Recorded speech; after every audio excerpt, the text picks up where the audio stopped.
পেটটা খারাপ, তো এখানে আসে হয় রোগী হিসেবে আসে। তো আসার পরে এখানে ওর ওষুধের কথা জানায় এবং ডক্টররা একটা ওষুধ লিখে দেয়। তো ওই ওষুধটা এখানে যত ফার্মেসি আসে আশেপাশে ওই কোম্পানির যে ওষুধটা যেটা লিখে দিচ্ছে ওটা কোথাও পাই নাই।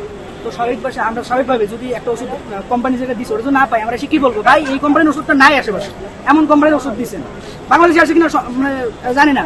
এখন এটা যে নাই, আমাদের তো একটা ওষুধটা খাওয়া লাগে, এটা বলছে আমাদের এই কোম্পানিটা যা চেঞ্জ করে দেয়। এই কথাটা কেন বললো, এর জেরেই ওরা মারা শুরু করছে।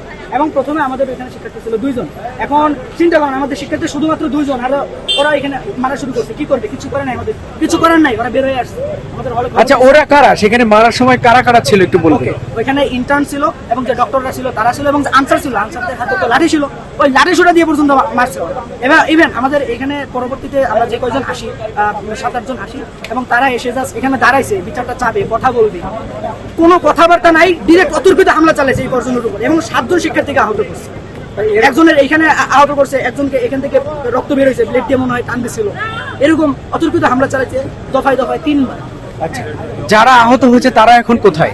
এখন যে মূলত আহত হয়েছে, যে হচ্ছে সকাল থেকে চিকিৎসা নিচ্ছিল, সে এখন মুর্তজা মেডিকেলে আছে এবং আশেপাশে অনেকেই আছে যারা আহত হয়েছিল, যে 7 জনের কথা বললাম এরকম। এখন অনেকে বলতেছে আমরা নাকি হামলা করছি, আমরা কোনো হামলা করি নাই, কারণ আমাদের 2 জন ছিল প্রথমে। 2 জন স্বাভাবিকভাবে এতগুলো মানুষের সাথে পারবে না, যে সিন্ডিকেটের যারা ছিল এদের সাথে পারবে না। আমরা আমাদের পক্ষ থেকে কোনো লাঠি শুট আনা হয় নাই, কিছু করা হয় নাই, আমরা কোনো অতর্কিত হামলা চালাই নাই, আমরা নির্দিষ্ট দূরত্ব বজায় রেখে এখানে দাঁড়াইছিলাম। আমাদের পক্ষ থেকে কোনো হামলা চালানো হয় নাই, ওরা যেটা ছড়াচ্ছে গুজবই ছড়াচ্ছে।